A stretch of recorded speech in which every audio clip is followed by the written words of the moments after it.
Hello everyone, Shintobean here playing some more Warhammer combat cards, and in this video I am going to be showing you a deck that I've been wanting to build for a long time, but just wasn't able to because I didn't have the cards at a high enough level. It took me over a year, but finally I have the Keeper of Secrets at level 5, where it gets its ranged upgrade.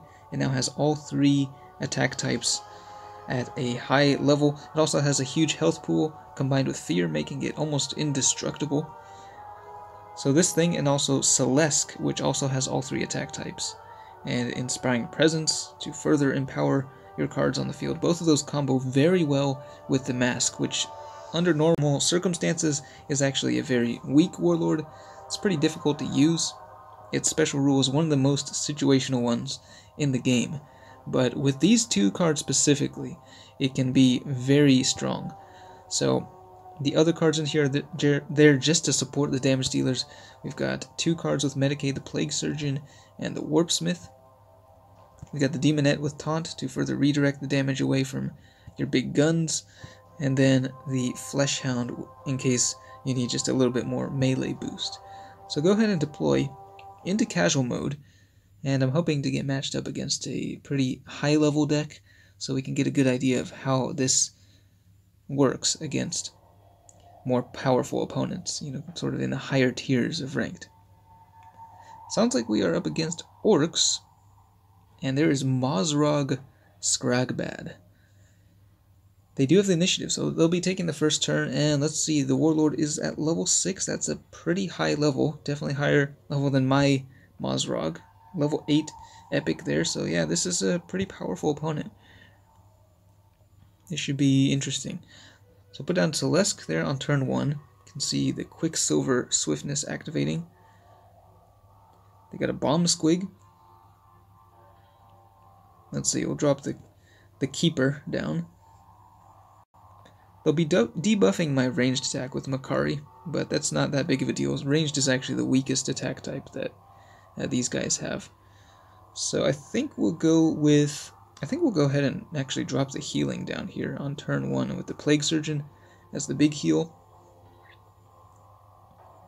And with the Plague Surgeon, we will be able to take out the Bomb Squig and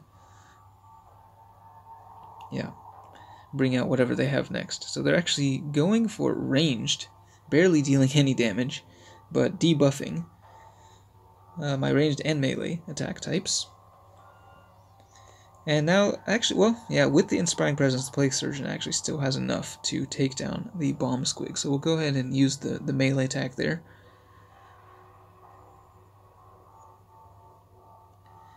And since our cards are all at above 50% health, the enemy, we'll be attacking first on the enemy turn.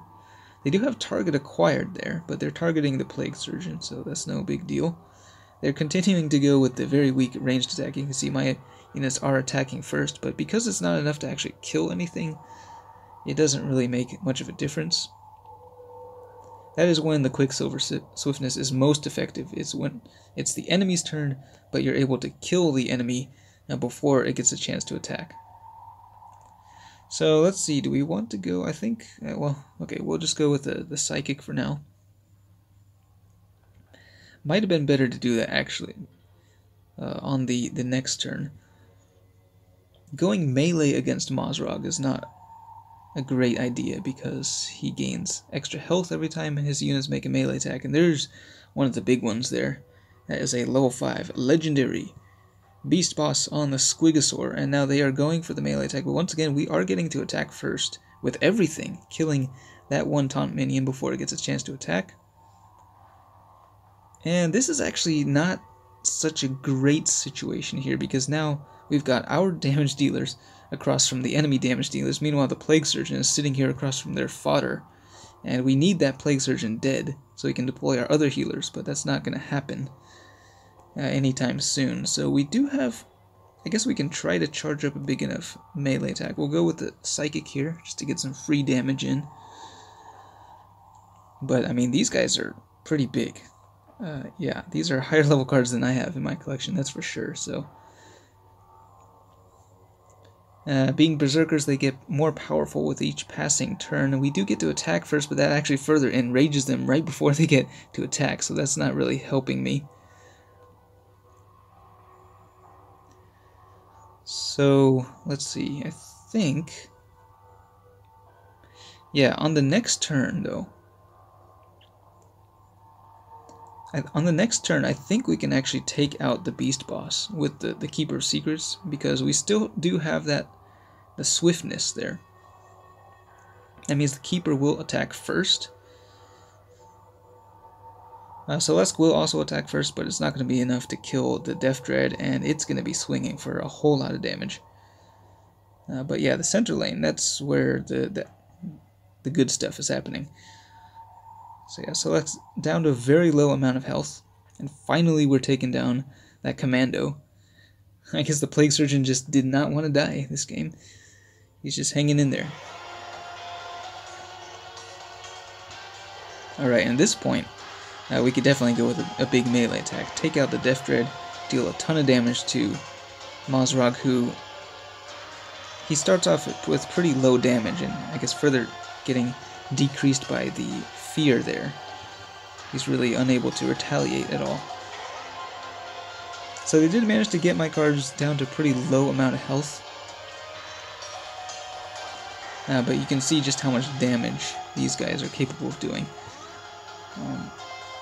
In an ideal game, I would have been able to, get rid of this Plague Surgeon and then deploy my other healer, and then the Demonette with Taunt, and then finally the Flesh Hound. That's where it would have been sort of the best flow, but it didn't really work out that game. But I guess we got through the game without losing a single unit, so that's something to be said, even though we were playing against a deck with higher level cards. So that gives you an idea of the kind of power that this deck has. But yeah, let me know what you think of the Masque if you've ever used the Warlord, and if you have the Keeper of Secrets at all, as well as Celeste, and what level you have them at.